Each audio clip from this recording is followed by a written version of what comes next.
Hey guys, welcome back to the Robbers of Catan Season 4. We're here in our second elimination or knockout match, basically semifinals. I'm joined here today by Brian, and I think we have a pretty good one in here today. We have a cool four-way matchup between a lot of old returning players who have a lot to prove. We see the first selection coming from Akodu, who you might recognize as actually Anish, who's joined me on the past. And Brian, what do you think of his initial selection here? Yeah, first of all, I wanted to say thanks for allowing me to commentate. I'm really looking forward to talk about some of the strategy going on here, and then looking to potentially see who I might have to face in the Yes. final championship round. So this will be interesting. Yeah, Brian Um, did what was it, 3 wins and 1 second place? Was that your record in the regular yeah, season? Yeah, so he got an automatic bye to the finals. Him and Sydney are both gonna be playing in that. Brian could do what I could not, and so I would say probably take his advice over mine in this case. But we have some interesting selections here, especially Anish choosing to go for the 962 spot with his first choice. yeah. First off, one thing that immediately is strikes me about this board is that it's a very low ore board. And low In wheat fact, there are too. three.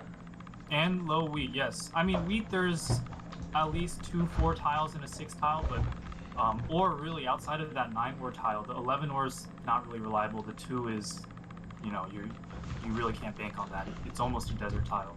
So, uh, from Anisha's standpoint, it looks like he wants to just get a part of the ore when he can, knowing that if he doesn't get it on his first round back, it's almost guaranteed that it's not going to be available on his second turn when he goes last. Yeah, and I mean, looking at this board, there is a 659 spot, has survived to the fourth pick. Typically it's best spot in the game. No one's picked it. With the niche, yeah, it's like the nine, or if you want, or you have to be on that nine spot, and then claiming that six wheat. I mean, everyone else is going to be relying on fours to get wheat. No other really good shots to get it outside of trading. So Niche can kind of have access to the ore while potentially having a mini monopoly on wheat, which wheat's the most important resource in the game. It's huge. I you can't fault him for that choice. I think that you're in that position. It's a little bit outside of the strict just go for resource strategy, but hard to disagree with it. But I'm curious here, like we have AK-48 taking that 8-5-10 spot over the 6-5-9 spot that has the same trio of resources. I mean, what's your read on that? Yeah, you know, I was trying to put myself into his position. If I were him, I might have made the same play as Black there, Smurf, or as Red, Smurfy, to also get a hand on the ore. Um, I guess the only thing you can say about taking the 8-5-10 over What the 6-5-9 spot is still there? it's still there, which is incredible. I think he's looking to maybe go for the 3-for-1 port, Yeah. and have that uncontested. But if you take the 6-5-9 spot, you get that wood port in the upper left, pretty much to yourself too, which seems very strong. Yeah, and I You mean, might look. have to worry about someone placing on the 6-11-12. Let's say you go on the 6-5-9 and point to the wood port. Someone Yeah. might play on the 6-11-12 on the way back and try to contest you for it, but Yeah, but um, it's hard to, that's it's too much. It's not really a given in this board. And I mean, looking across the board, Brick has a strong presence. Wood, outside that six, not huge. And I mean, if you're Smurfy here, snagging that 6-5-9 spot with, the sixth pick in the draft, I think you you're have to very feel good happy. about that. You are Yeah. very, very happy. And he's still able to snag the nine or wheat is going to be a little tough for him, but for everyone not named Anish Akodu, it's going to be tough. Yeah, another reason I really love this 6-9-2 spot is, well, you got to think, okay, the 9 ore is such a valuable spot, but it's also going to be blocked by blue and green almost exclusively for the whole entire game. Yeah. Um, and so some things that people have to consider, for example, like the 8 brick, it's a great resource spot, but when it's shared by more than one opponent, it often will get blocked pretty often. And that's something to factor into how valuable and how much, I guess, expected value you will get from a certain tile. I think a lot of times people might mistake, uh, for example, I think that the 9 brick on that 6-5-9 spot that we talked about, taken by Smurfy, is almost more valuable, has more expected value than this 8 brick. because we can expect that the 8 brick will get blocked pretty often. Yeah, I think that's a great insight. And I mean, Anish here, taking his final spot. I mean, obviously because of his first selection, he's without 3 resources, and there's not really a way for him to get all 3 with the selection here. However, with that 6 wheat, I mean, I'm sure he's gonna have plenty of opportunities to trade for what he needs. Yeah, where would you go in this spot? Where would you what would you? Yeah, I mean, there's a few options I think about. Like I'm not hating just from a raw resource perspective that 9-10 spot between the brick and the wood up top. Mm-hmm. But at the same time, I think you kind of have to go for probably that 6-11-3 spot in the middle.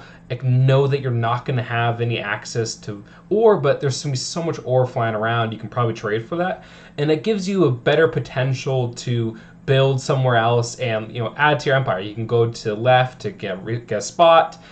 I think if I'm him, that's probably what you have to take. With the 9-10, you do kind of find yourself very hemmed in that spot, not really a lot of expansion opportunities. But we'll see. Yeah, I mean, two ways. 9-10, you can place your road down and try to go for the wood port yep. there, or the 6-3-11, like you said, and then you can build to the left and then try to get to the 6-11-12 spot, which is also very nice. Yeah, and we see him going for 6-11, the 6-11 right spot, but choosing not to get any sheep, choosing to opt for ore again. I mean, he's going to be the ore baron. I think he's at the point here where he's looking at potentially to what you said. Looking at that 9 spot, maybe it's going to get robbed. He's now going to be on 11-2 spot. He's going to have the only one with sort of consistent ore access, even if that 9 is blocked off, and so. That's the gamble he seems to be taking. He seems to be in a position where he knows he's going to have to trade.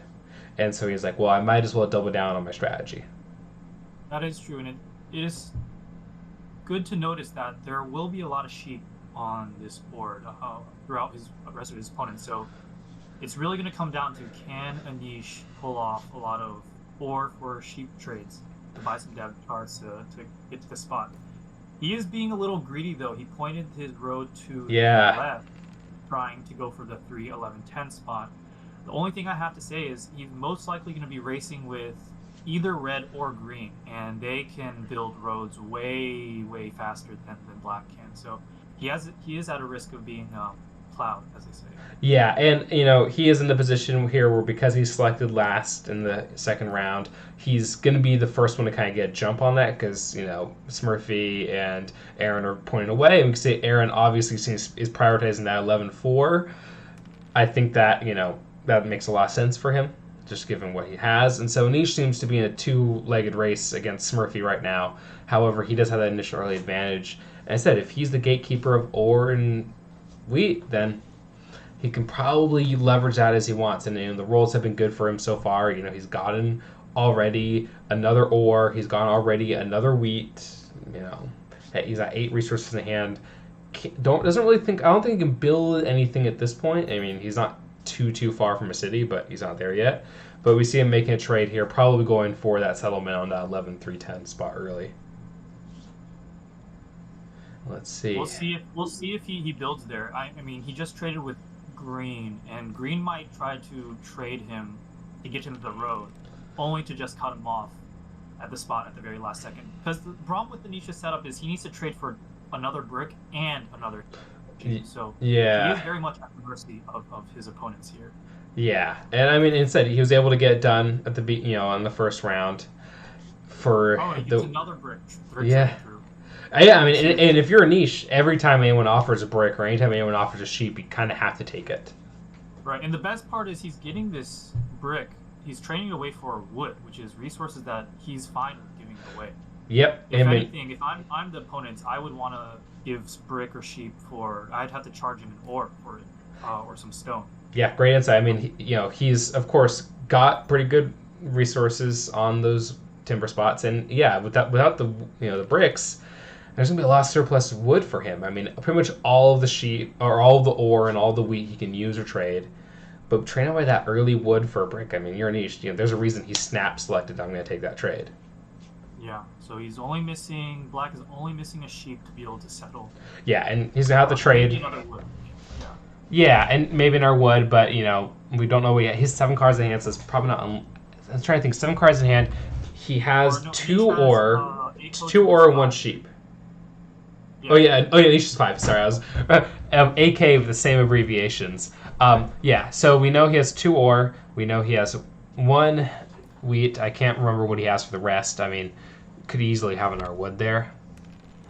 And another ore. He's got 3 ore, so 6 rolls, and Anish has an early city.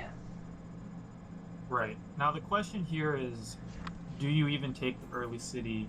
Because I think a big part Makes you about, too much of a threat, perhaps. exactly, a big part about Catan as you play against, I mean across all levels, but And we can as see the players trade become he more just did. I mean, I think it made a very smart trade there, getting a Yeah, 2 for 1 for that wheat. You know, prioritizing that settlement over the city, which I think for him right now is great. I mean, he's going to want that settlement in this game. It prevents him from looking. He looks, he has 3 settlements, of course, but it's not quite as scary as that city plopping down that 962 spot. and importantly, that gives his 11s coordinated sheep and stone rolls, and that helps him buy dev cards. Yep.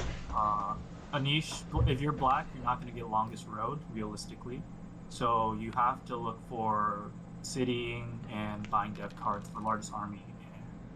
Yeah, and I mean, and that's gonna probably be the role of all the sheep he gets. I mean, he's maybe gonna, he of course would love to settle again, perhaps on that, ore port, or perhaps doubling up on that 6, or even moving going down to the 2-5 spot on the wheat port.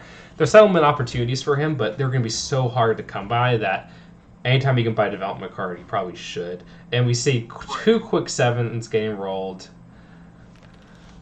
And it's like what we said before. Anytime blue or green rolls a 7, it's going to go onto the 9 fairly quickly. So if you are in black or red's position, you want to buy dev cards to help protect your own spots. Yep. Or that is your one advantage over the other 2 players. Other 2 are very heavy brick road building players, and if you're on the strong ore, your advantage is to buy dev cards. Yeah, and if you're a niche here, you're very happy that Smurfy is also kind of in this with you. Maybe if you merge too much of a threat, it's going to be sitting on your 6 a lot. Once again, it's like development cards are going to be key for both of them, especially for a niche. Because I mean, hey, like Smurfy can maybe, Smurfy is in a good longest road setup. Like, Smurfy doesn't need the largest army to win the game. That is true. So if right now, based on we have 2 players at, and a niche does his ideal trade once again. Yeah, 2 brick. That is. And I mean, he's really getting a good price. And I mean, you have to think that if you're our player in this game, if I'm there, I'm sitting here, I'm like saying to everyone, hey, like, do not give him that trade. That trade's so, even though it's a 1-for-1 in terms of just how little he needs, wood and how much he needs brick, it seems like you should be able to get 2-for-1s from him. But Anish has been able to not only just 1-for-1s, but get 2-and-1s in his favor.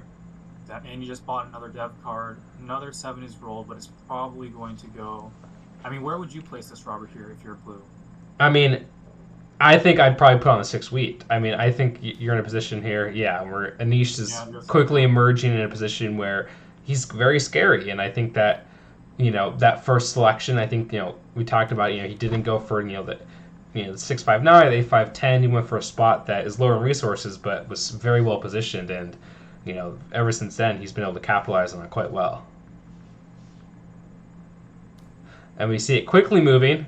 Anish is not needed to move it. We see Smurfy, rolling a 7, and that's an ideal outcome for Anish. Smurfy's not going to move it back to the 9 ore, and so it's going to travel away from him.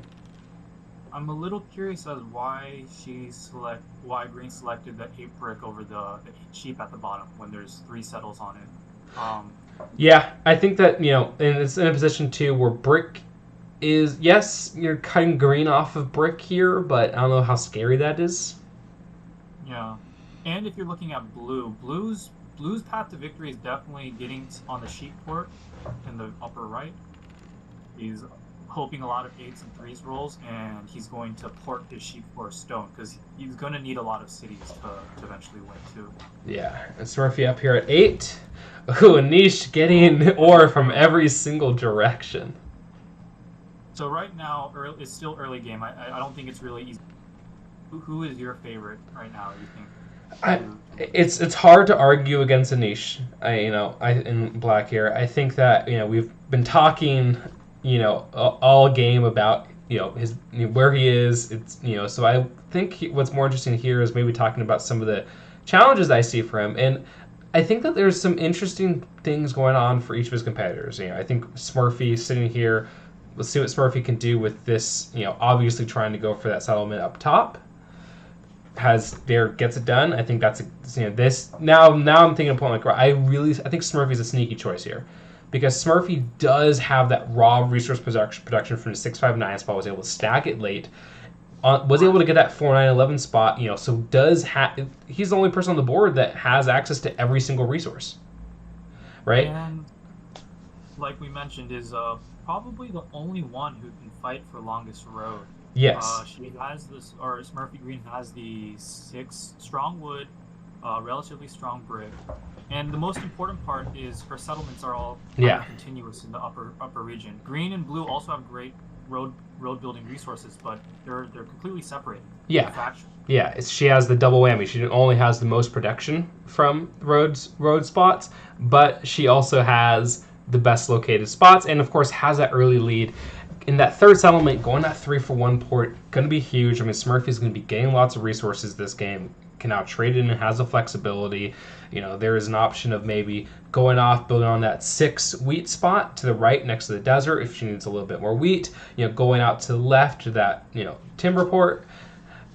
I think that Smurfy here is a sleeper. I think that, of course, with blue and green here, Aaron and AK, there's some stuff to like here, but it really does feel like if someone's going to challenge a niche for the victory here, I put my money on Smurfy. Yeah, the more we're talking about it, I almost prefer red over black at this point, just because when black gets his ore block, like just now, he rely on 11s and 2s, just like we saw now, which is not looking great. Meanwhile, red still has a lot of outs in the sense that, especially if she gets on that wood port, 6 wood to 10 wood is a lot of production. Add onto that longest road. She has ways to also buy dev cards to protect herself. So I really think that I like red in this position here too. Yeah, and God, yeah, you're playing that C to me now, and it's, as I said, I think that we've talked so much about a niche because the strategy is, in ways, both powerful and bold, and so there's a lot of interesting things going on. He but got off to a great start to be able to settle that quickly without any brick or sheep was incredible. I am starting to question when he built that extra road off of the 6-11-3 though. I mean, it looks like he's going for the ore port, but again, for him to build settlements requires him to build roads. It's a very slow process, and I'm almost worried that Green's gonna beat him to it. And and we could talk a little more about. I think that obviously he made that trade where he traded wood for wood for brick, and he's gonna have to do it every time. And so that's where he chose to put the road. You can't fault him too much for it. But the city kind of came down just there, and we knew that he was gonna. It was only be a matter of time, and. I mean, that's the kind of thing where getting that there, when the momentum seems to be kind of shifting away from him, able to come right back with that chokehold on the ore and wheat. And now, I mean, if the 9s and 6s don't desert him, it could get quite scary. Yeah. But Smurfy, saying, hey, I'm here, I'm not out, building a settlement right in response on the 9-10 spot, you love to see it.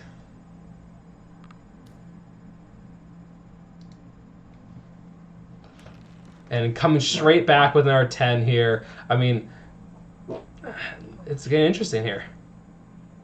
Yeah, it's going straight back to the 9. Green has a very quick 2 knights down, 10 resources. Are they going to buy another dev card, or are they going to try to settle here? They definitely have enough in hand to do one of those two. Yeah. If I was Green, I would probably look to buy. Yes, I would look to buy a dev card. You need to keep the pressure on the 9 ore,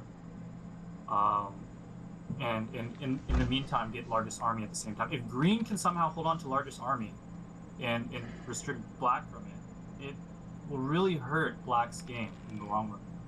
Yeah, and I mean Green does the blue coming in and said there's a lot of interesting stuff going on here. I think we we have to give some credit here to AK-48 here, planting that fourth settlement here, and going immediately for 2 straight port spots that don't really offer a ton of resources. Of course, there's a lot of sheep on the 3 and the 8 spot, but has some interesting flexibility here. That's what we said. We put the and he wants to give 3 sheep for a brick. I don't know if that's a misclick because he has he has a 2-for-1 port. Yeah. Yeah, exactly. 2-for-1 port. And he's building to the 4 wheat. Yeah, so as blue, you have kind of limited expansion spots. I don't know if I love building to the 4 wheat port over the 2-for-1 brick port, maybe, or 2-for-1 wheat on the brick spot. 2-for-1 brick port I like a little better, because you already are on a 3-for-1 port as blue, so you don't really need the second one. Yeah, and wheat is already a number you roll for wheat. Yeah, I think that maybe that's the perspective here, where they're in a position where they know that they have plenty of brick, and we see Aaron also placing a 4th element here, and both. I think the story is the exact same for blue and green here, where their path to victory is going to be kind of a sneak up victory. I wouldn't find it surprising if they're able to get 5 settlements, 5 settlements in a city. Like they have the resources to settle. They're going to be getting wheat from the 4 spots. They're going to be able to build their roads, and and then they're probably not going to be targets for the robber very much. Maybe some incidental contact, but they're not obviously big scary, and so it's not crazy to think that a couple lucky development card pulls, some victory points. Next thing you know, one of them could snag Largest Road at the right opportunity and sneak up the 10 at the right time. They could play spoiler here, but that's the only path here I see for them. They're going to have a hard time getting development cards. They're going to have a hard time citying, and so it's really going to have to be kind of the perfect timing with this, of course, a solid base of 5 or 6 settlements. Yeah, I agree. And there's kind of a funny dynamic sort of developing between the robbers, like you mentioned. It's that almost red and black, they share a lot of the powerful spots, the 9 or the 6 wood. Meanwhile, green and blue share a lot of the very high production spots in the 8 sheep and the 8 brick. So it's almost like whichever team of green or blue versus red or black rolls a 7, it's going to start harming the other 2. And right now it looks like that team green and blue is really taking advantage of it right now, because the dice haven't been rolling really, unfortunately, and the 9 has been blocked a couple times already. Yeah, and I mean, if we break it down, say for Niche, if that 9 spot is blocked, he really relies heavily on 6s. I mean, he's on some other spots, but the 10 is the best non-9 or 6 spot he has, and so there's some exposure there. There's some possibilities that things, dices aren't rolling, can't really go out quite well. We see that like for a few straight turns now, blue and green have been able to get up past the card limit by their turns. We see that Aaron Green here has used that to buy 2 development cards.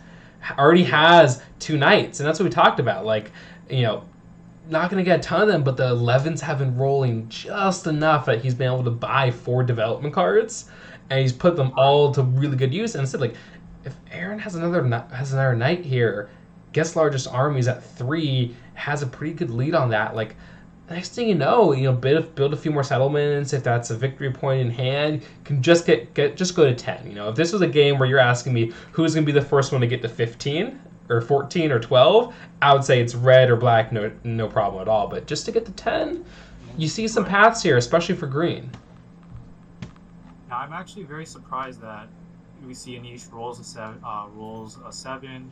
Blue has to 7 out, unfortunately, to start a lot of their resources. Yeah. And then he puts it on the 8 sheep, which is unsurprising. But then he steals from blue, when it looks like, from our point of view, green is the one that definitely has the lead. Like, right now it says 4s across the board, but green is 1 knight away from army. Army is the win condition that black is trying to take too. So if I were black, I would be heavily targeting green the whole entire time. Yeah, and this could be driven by trying to get a specific resource, but the resource that Anish needs is brick, for example, and we see that literally blue discarded 2 brick before he stole, so don't have as much in hand. But another 7 game rolled here. I mean, it's that's it. Anish has been getting this kind of ideal result where red rolls it when it's on his 6. And once Still again, eliminates the it's red. really, a 4-stop shop here for the robber. Right. Let's it's interesting. Red didn't use their dev card, so we know it's not a knight. Yep. We can try to have some fun in predicting what it might be based on usage rate as the game progresses. Yeah, and I mean it could, I think that's something you have to work on as a player too, because that really can play a huge impact on your plays throughout the game if you can correctly predict what development cards your opponents have. Yeah, and Smurfy, built those 2 roads earlier, was the largest army. Boom. Aaron, said if they get our knight here, they get it there. I mean, getting 3 more knights. I mean, like I said, let's do the math here for Anish. Anish is going to be at 9 on his turn. Well, he's, and avoids the 7 game rolled. And you need to basically pull 3 development cards, 3 more knights at least. Yeah. To, your path to victory. And now you're worried, okay, can Aaron get the 10? I mean, Aaron, I think you always have to assume that unused development card is a victory point. If it is, Aaron's sitting here at 7. And now Aaron is in a position, though, where Aaron is going to need to city to win.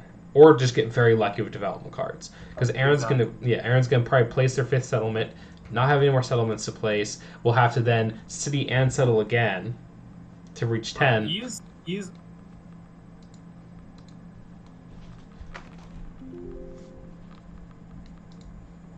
well, I think red is in the position to definitely take longest road, but they have to be careful and make sure they secure it first before accidentally letting green quickly snatch it up. Because let's say he's at 6, he has a VP. Oh, and then it looks like blue is just taking it. But let's say he was at 6, has a VP's at 7, takes longest road for 2 more points, puts him at 9, and then they only need to settle.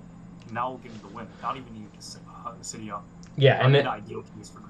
Yeah, and this whole entire game we've kind of had this this dynamic happen where blue and green are kind of in the same feels like vibe space, and then red and black are another one. And literally, it keeps reinforcing itself. We see that blue gets the largest road here, that's going to be their path. They're not going to get largest army probably. I mean, they could, but the competition is going to be fierce for that. And so we see them going up to 7 here, maybe 8.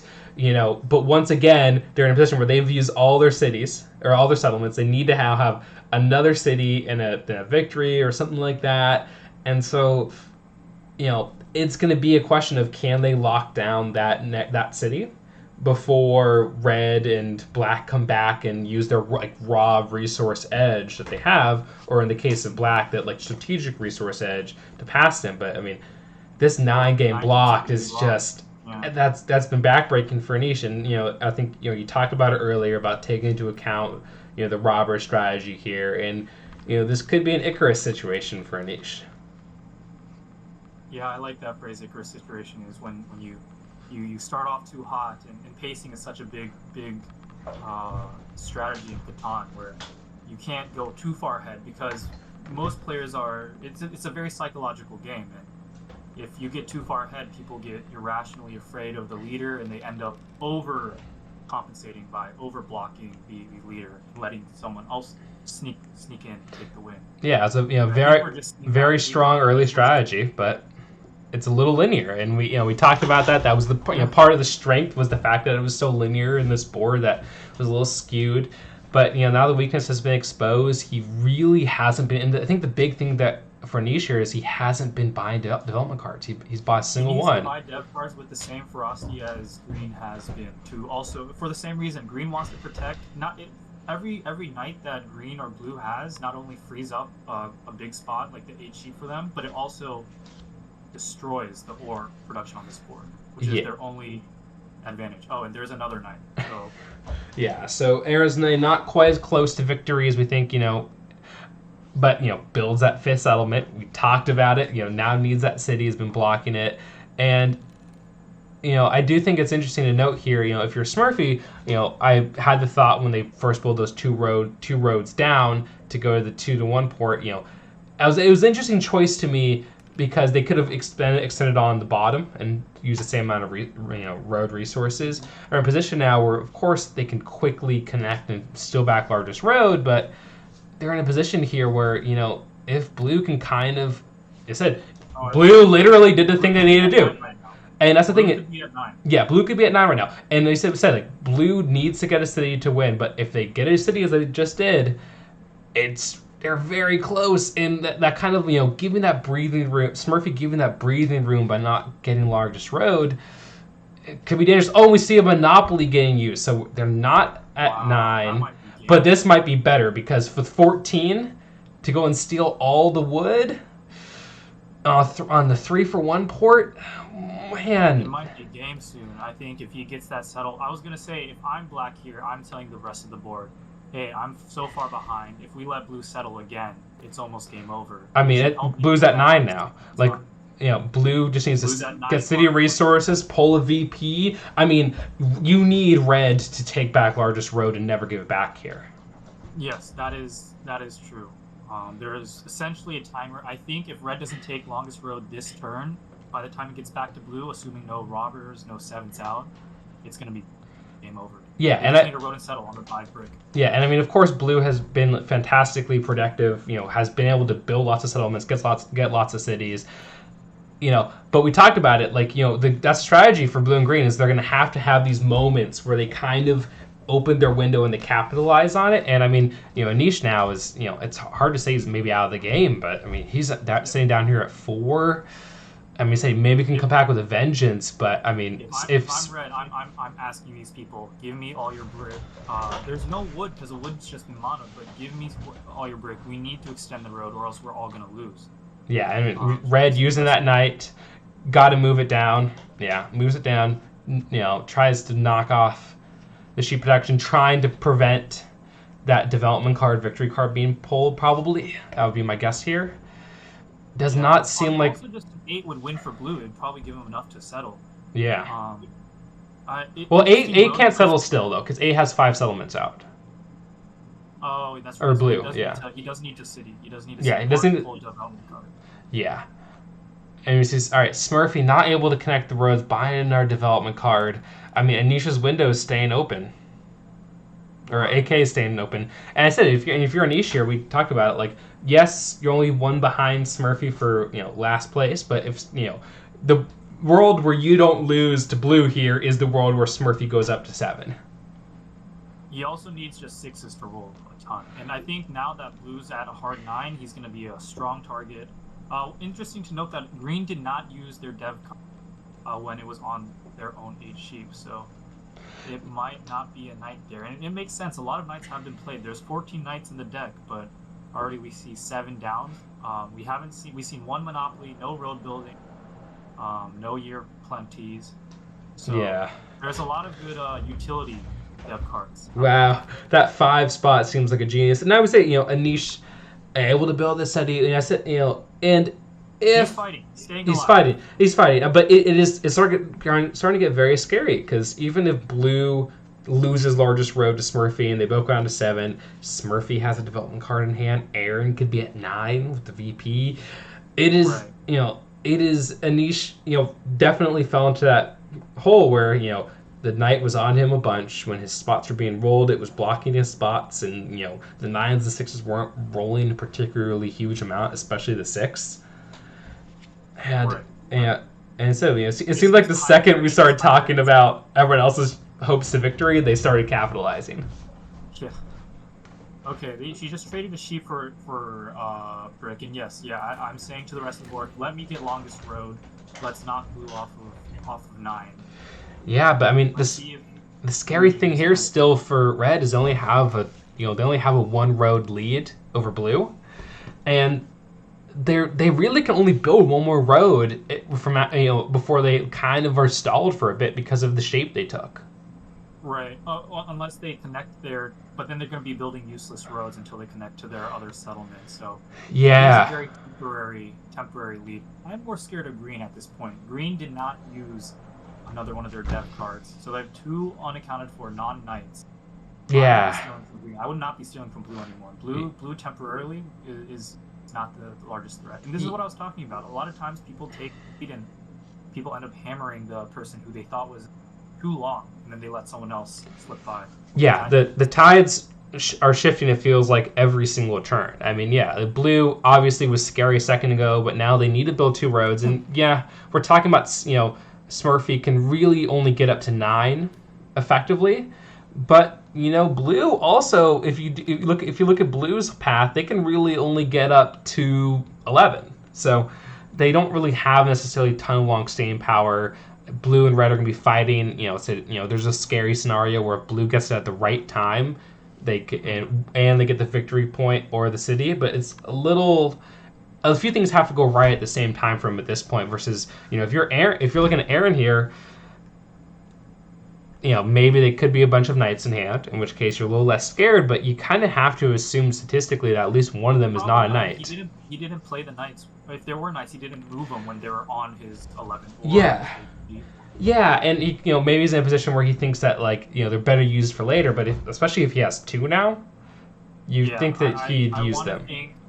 I want to think that they might be a year of plenty or a road building. A road building would be terrible for him because he can't use it right now. Yeah, he can maybe use it to settle quickly after he gets a city, perhaps. But I think he almost has I almost think he has a. Wow. A victory point for sure. Wow, big 7. Big 7 for red and black here. Yeah. Discards a bunch of sheep, which blue needed to see. And let's see what green has to discard. A bunch of brick. Interesting. I wonder why green didn't 4 for or 3 for 1 that brick into the ore. Yeah, we don't know what they have in hand, but I mean, no matter what path they have to victory, it involves ore. Yeah, I feel like it would prevent you from summoning out there. If they had a year of plenty, they would have 3 for 1 and then maybe go closer to the city. I'm more inclined to believe that green, just based on the way they've been playing.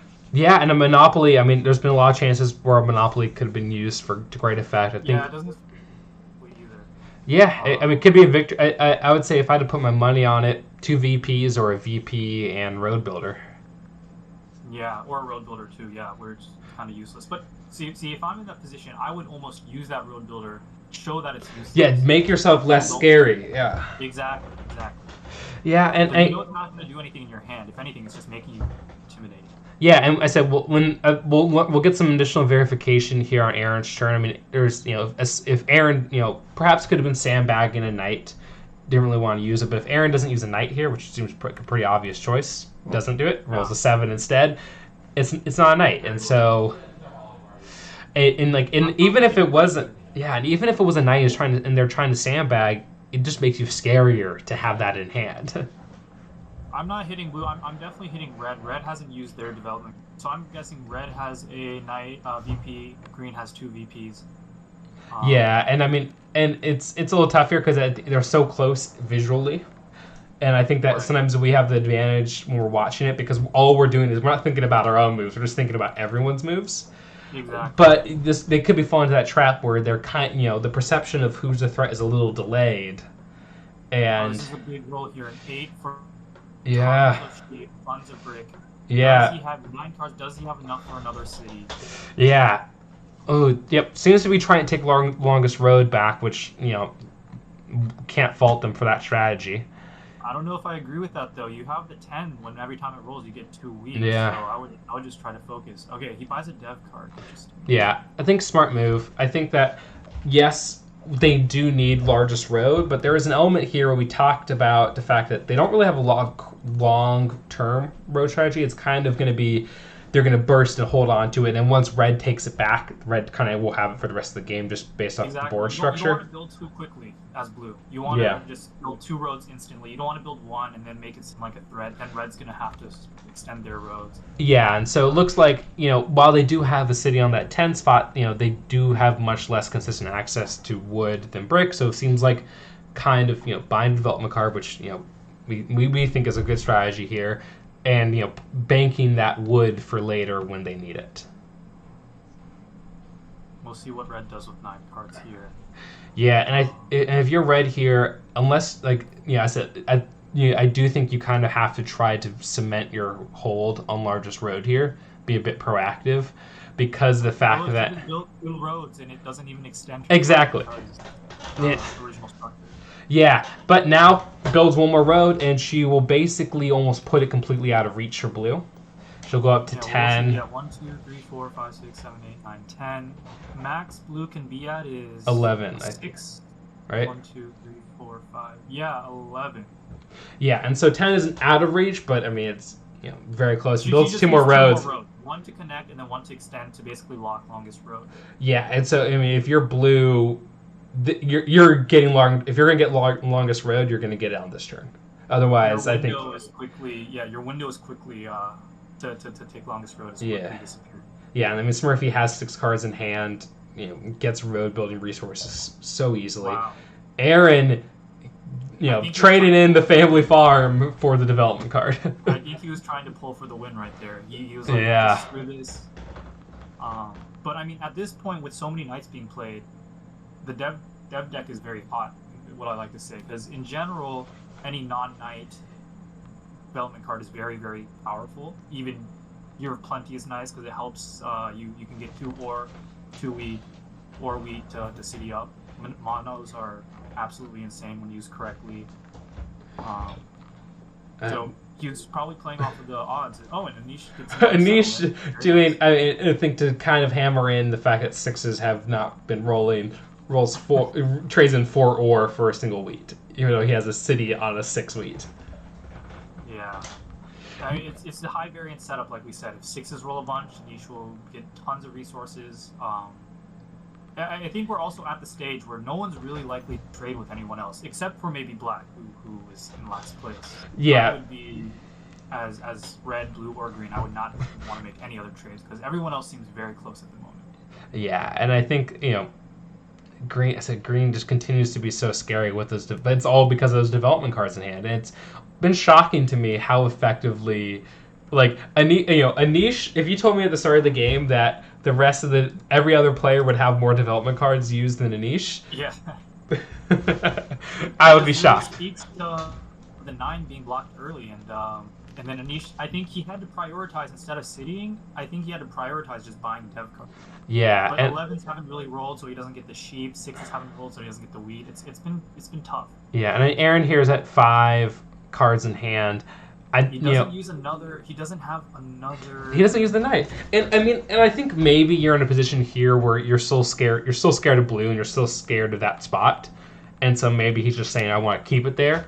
But I mean, if all 3 of those in his hand are not knights, it's terrifying. It's terrifying, is it? Yeah. I don't know what he could have. It's not. I don't think it's Year of Plenty, or else he would have used it earlier to city up. Could be a Monopoly waiting for the perfect moment, but Road Builder. So we called one as a dead card. Use it now. Hope if they had it for longer, they might have wanted to use it. But right there, it's the move they got to make. They can get a city. They can then do an our settlement. Wow, but I mean, blue here could do some stuff. Blue here getting 3 break, and red wasn't able to get back largest road on their turns, so blue has opportunity here. Largest road does not win. Wow. Wait, does win? Oh, it was a delay for me. Yes, we called it out. If they're gonna do it, they're gonna do it. And I mean, look at the final stats here. 10, 8, 6, 6. Looks like, what did blue have in hand? Blue only had 1 VP in hand. Curious to see what they had. But look at. Only had 1 victory point. Interesting. Yeah, and I mean, there were a lot less victory points in the game than we thought. I wonder what green had then. Maybe he had he didn't have a second road builder. He had the mono, I think. Yes, because development cards, development card says that there's 2 monos drawn. So either red or green had a mono. Maybe red recently. And then you have to think not using the mono. Maybe green pulled the mono on their last turn. But if they pulled them on their last turn, why not use the road builder earlier? If they're sitting on the road builder for a while, there's some questions there. But I mean, looking at just like the numbers that were rolled, we can see 6s really underrepresented here, noticeably. nines Right. as well. Really hurt a niche. And the nines as well. And even when the nines were rolled, I mean, if you go to like the resource stats and you can see how many times the resources were lost by, were blocked by the robber, it's Anish. Anish was not happy with that. I mean, he Yeah, had look 7 at blocked. Yeah, 7 resources. And I know just anecdotally for myself, 2 or 3 of those were nines. I mean, the nines and sixes were not given very much, but you have to give credits here to green and blue. They both kind of picked their moments we talked about, but blue especially stealing the moment at the exact right time, getting the road at the exact right time, and able to push himself over the finish, getting to 10 exactly. Right. Funny, we talked about early on. We were talking about favorites, and we were both very high on red and black, and in the end, it turned out to just be blue and green to be the ones that were really competing at the end of the game. Yeah. Part of it can be due to the rolls. 18-8s or 13-8s is quite an anomaly, and only blue and green were on the 8s, and they were both doubled up or or tripled up in totality on 8s. Exactly. And so there is that raw resource advantage. I mean, if we look at the resources drawn, we see pretty much the stands are exactly who got the most resources won the game, and there is that variance to it. It is it's interesting that blue is getting 40 more resources than red and black and beat them by 4. That's a huge discrepancy in the amount of resources, but the game felt still fair, not as wide as that, and so the setup. There's definitely, I think, a fair bit of luck with the rolls there, especially for blue and for green as well. But they also said they played it impeccably. There's a reason that blue is going to the finals. Blue got to 10. We talked about it. They need to get longest road right here, or otherwise red's going to take it. Red didn't take it, and that's the game. Right. If red had extended, I mean, I would have thought the game would have gone much longer, actually. It could have been anyone's game. Apparently green had a mono maybe still in hand. Red still need to settle. It's just, this game red was would be at close. 8 too at the end. Yeah. Yeah, blue just scored it in the longest road and yeah, I mean, Anish was coming back, and Anish had just built a city too. I mean, blue took their opportunity. They played it quite well, and we're looking forward to seeing them in the finals. The finals lineup is set. I mean, looking forward to next week. I mean, how are you feeling? I mean, just looking at this, I can tell my competition is very sharp and on top of their games. So I'm gonna have to. I'll have my work cut out for me, but I'm looking forward to it. Sounds good. All right. Well, we'll see you then. To our audience, thank you guys for tuning in, and we'll see you next time.